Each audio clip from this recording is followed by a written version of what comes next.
So, hello everyone. I'm going to share with you a simulation instruction video.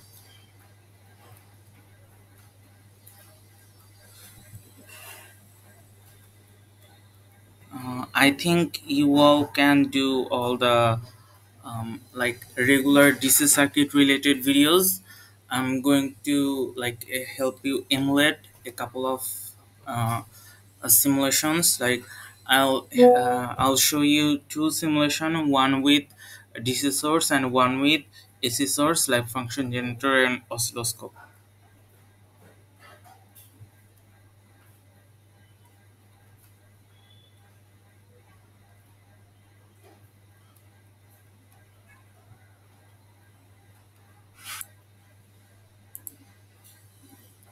Okay, so I think we are going to do the circuit.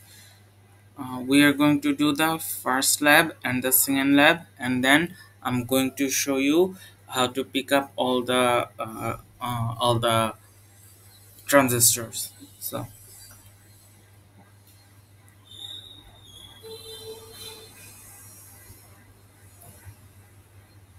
So this is going to be our first lab. This is going to be our first lab. We are going to be this circuit. We will have a source. So we'll have a DC source.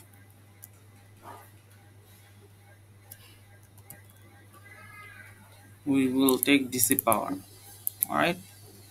বা DC power নিব, DC power পর আমরা যেটা নিব ground নিব, cause ground থাকতে হয়, মাল্টিসিমের মধ্যে গ্রাউন্ড না থাকলে এই জিনিসটা কাজ করে না। দেন হচ্ছে আমরা ইয়ের জন্য যেটা নিব, আমরা ডায়োড হিসাবে যেটা নিব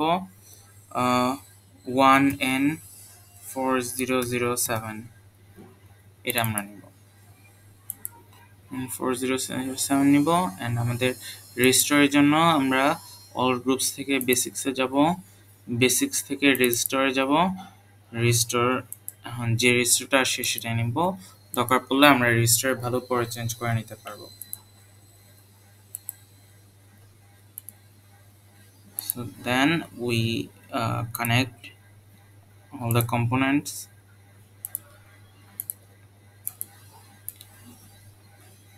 সব কম্পোনেন্ট কানেক্ট করার পরে এখন আমরা যেটা করব, আমাদের ডিসি ভোল্টেজ যেগুলো লাগবে, আমাদের ভোল্টেজ সোর্সে এই ভোল্টেজগুলো সেট করতে হবে, ডায়োডের ভোল্টেজ মেজার করতে হবে, আমাদের রেজিস্টরের ভোল্টেজ মেজার করতে হবে। ঠিক আছে, সো এগুলা মেজার করার জন্য আমরা ডিএমএম নিব।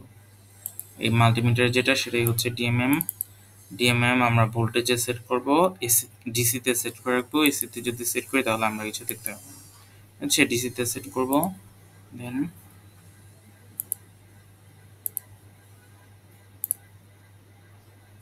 হ্যাঁ, সো এটা দিয়ে আমরা ডায়োডের অ্যাক্রসে ভোল্টেজটা দেখতে পারবো।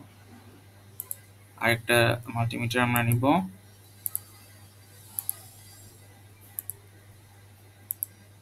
এটা দিয়ে আমরা রেজিস্টর অ্যাক্রসে ভোল্টেজটা দেখতে পারবো।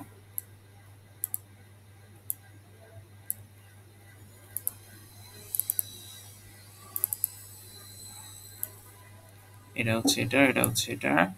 সো এখন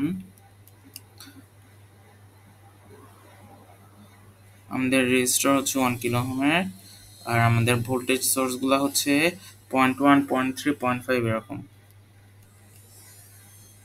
সো ফার্স্টে আমরা ভোল্টেজ 0.1 ভোল্ট সেট করব, রান করব। ঠিক আছে, পুরো ভোল্টেজটা বেসিক্যালি ডায়োডের অ্যাক্রসে আসছে, তোমার যে রেজিস্টর অ্যাক্রসে মাইক্রোভোল্ট লেভেলের কিছু একটা আসছে। পয়েন্ট এখন আমরা হচ্ছে 0.3 ভোল্ট সেট করব। সেম বেশিরভাগ ভোল্টেজটাই ডায়োডের অ্যাক্রসে আসছে, কজ ডায়োড এখন হচ্ছে ওপেন হয়নি। ঠিক আছে, 0.7 ভোল্টের নিচে আছে। এখন যদি আমরা 1 ভোল্ট ইয়ে করি,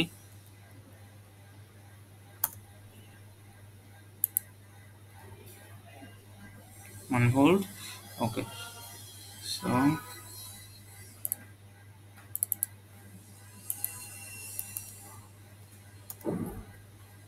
আমরা যদি 1 ভোল্ট সেট করি, ওকে, এখন ধরো যে 50-50 ডিভাইড হচ্ছে, দেন আমরা যদি ধরো যে হায়ার ভোল্টেজ দিই, লাইক 5 ভোল্ট এরকম কিছু একটা যদি আমরা দিই, দেখো এটা হচ্ছে ডায়োড যেটা আছে, ডায়োডের অ্যাক্রসে ভোল্টেজ যেটা, সেটা হচ্ছে 0.7 ভোল্টের থেকে সামান্য কম আসতেছে, বাকি পুরো ভোল্টেজটা হচ্ছে রেজিস্টরের অ্যাক্রসে যাচ্ছে, ঠিক আছে? So this is how you do the simulation. Next, এখন আমরা যে জিনিসটা করব, এখন আমরা হচ্ছে আহ, এখন আমরা হচ্ছে যে রেকটিফায়ারটা দেখব, সেটা হচ্ছে তোমার যে কি বলে হাফ ওয়েভ রেকটিফায়ারটা আমরা দেখব।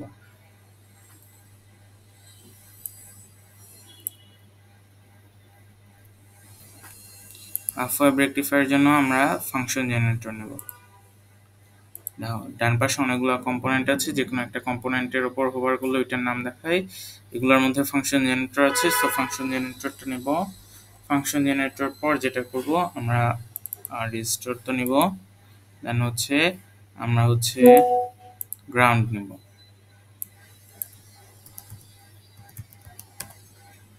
আমরা গ্রাউন্ড নেব, ঠিক আছে?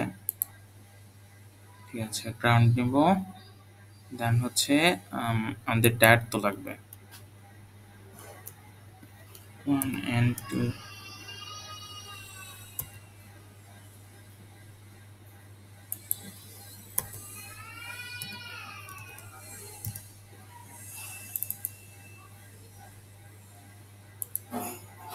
এখন বাই দ্য ওয়ে, তোমাদের এই যেটা ফাংশন জেনারেটর যেটা, সেটাই কিন্তু তোমাদের ভোল্টেজ সোর্স, ঠিক আছে? ফাংশন জেনারেটর হচ্ছে তোমাদের ভোল্টেজ সোর্স, যে এখানে আলাদা করে আর কোনো ভোল্টেজ সোর্স নিতে হবে না, শুধু ফাংশন জেনারেটরটাই নিবা।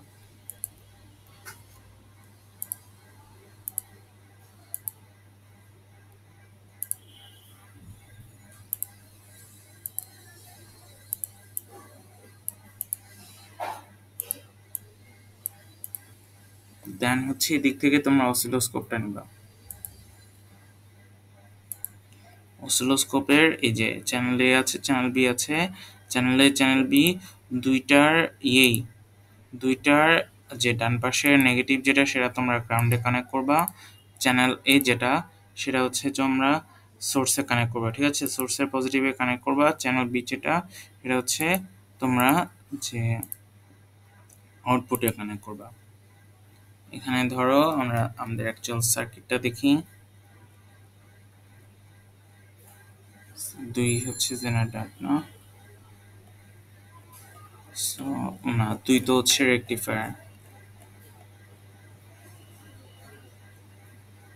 সো এটা হচ্ছে আমাদের সার্কিট, ঠিক আছে? এটা হচ্ছে আমাদের সার্কিট, ওকে?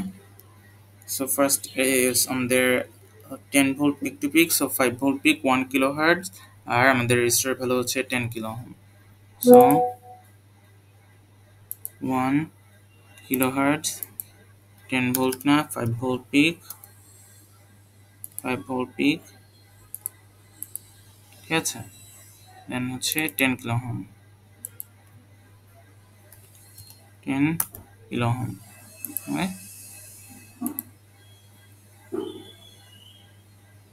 সো আমরা এখন এই যদি করি, আমরা এখন যদি টাইম স্কেল যেটা, ঠিক আছে, এই টাইম বেস যেটা, টাইম বেসের স্কেলটা, এখন এটার হচ্ছে যে এই স্কেলটা আমরা বাড়াতে কমাতে পারি, যে এক্স পজ ডিপ 0, এটার পাশে যে দুইটা বাটন আছে ছোট ছোট, এই দুইটা বাটনের মধ্যে ক্লিক করে তোমার যে টাইম স্কেলটা বাড়ানো কমানো যায়। এই যে সরি, এক্স স্কেল যেটা, এক্স স্কেল, এটাতে ক্লিক করলে এখানে দুইটা বাটন দেখাবে, এই দুইটা এই বাটনগুলো দিয়ে তোমরা হচ্ছে ইয়ে করতে পারবে। দেখো আমি পজ করি, হচ্ছে এই হচ্ছে আমাদের ওয়েভ ফর্ম, ঠিক আছে? এখন আমরা যেটা করতে পারবো, দুইটার ওয়েভ ফর্মই তো এখানে তো কিছু ক্লিয়ার করে বোঝা যাচ্ছে না, কারণ সব হচ্ছে red। এখন ওয়েভ ফর্মের কালার চেঞ্জ করার জন্য যেটা করব, এই যে কানেক্টেড যে ওয়্যার আছে, দুইটা ওয়্যারের কালার আমরা চেঞ্জ করব। চ্যানেল এর যে পজিটিভ যেটা সেটার সাথে কানেক্টেড ওয়্যারের কালারটা যদি আমরা চেঞ্জ করি, সেগমেন্ট কালার চেঞ্জ করে যদি পার্পল দেই, তাহলে আমাদের ওয়েভ আসবে পার্পল। এই যে ব্ল্যাক কালারটা চ্যানেল বি যেটা সেটার সাথে কানেক্টেড ওয়্যার যেটা, সেটার সেগমেন্ট কালার চেঞ্জ করলে গ্রিন দিলে আমাদের ওয়েভ ফর্ম আসবে গ্রিন।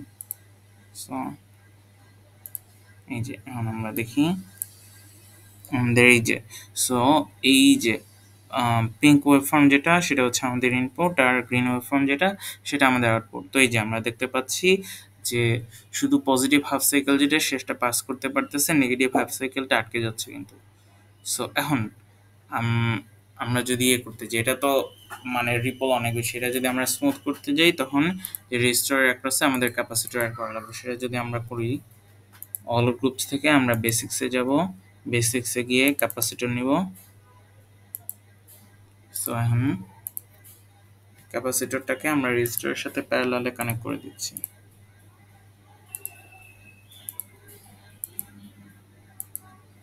আচ্ছা, তো ফার্স্টে হচ্ছে আমরা 0.22 মাইক্রোফ্যারাড নেব।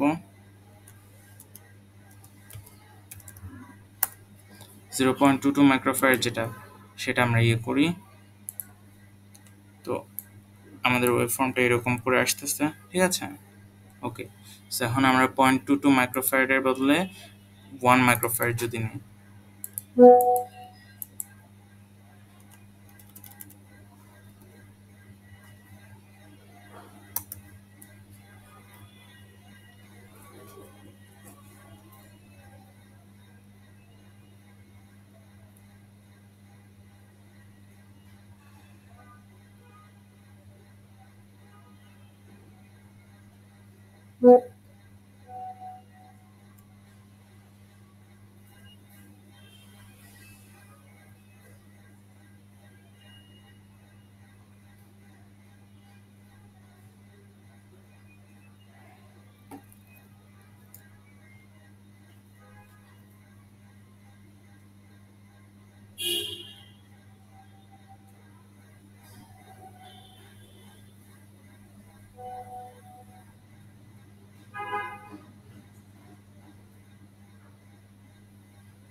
ওকে, সো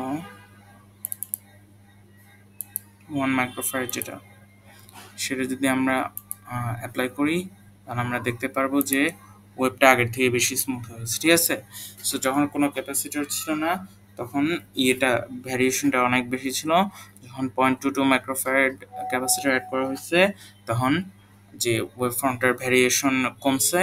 যখন 1 মাইক্রোফ্যারাড অ্যাড করা হয়েছে তখন ভ্যারিয়েশনটা আরও কমছে। আমরা ক্যাপাসিট্যান্স যদি আরও বাড়াই তাহলে আমাদের ভ্যারিয়েন্স আরও কমবে। 1 মাইক্রোফ্যারাড আমরা যদি 10 মাইক্রোফ্যারাড দিই, এটা আমাদের ল্যাবে নাই, বাট আমরা জাস্ট দেখলাম।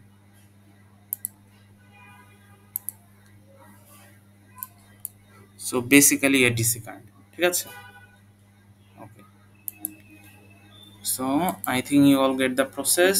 এখন কম্পোনেন্ট যেগুলো লাগবে, কম্পোনেন্টগুলো আমি তোমাদের দেখাই দিই। যেটা হচ্ছে যে তোমার ইয়ের জন্য, তোমার ডায়োডের জন্য তো 1N4004 নেবা, ঠিক আছে? দেন তোমরা ডায়োডের পর তোমরা যখন বিজেটি নিতে যাবা, ঠিক আছে, যে কি বলে C828 বিজেটি যখন নিতে যাবা, তখন C828 এর বদলে তোমরা নিবা 2N2222, বেসিক না গ্রুপস,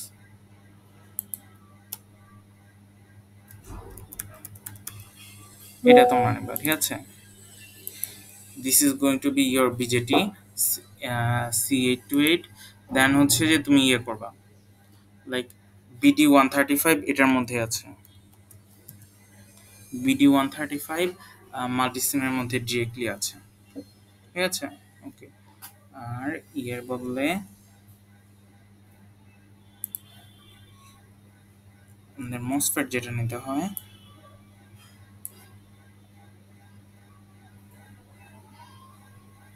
IRF 540। এই যে IRF 540 মসফেটটা ডিরেক্টলি মাল্টিসিমের মধ্যে আছে, ঠিক আছে? সো BD135 আর IRF 540 মাল্টিসিমের মধ্যে ডিরেক্টলি আছে। C828 নাই, বা C828 এর জায়গায় তুমি 2N2222 এই এই বিজেটিটা নিতে পারবে, ঠিক আছে। আর ডায়ারের জন্য 114007। ঠিক আছে guys, good luck with the exam, good bye. Okay.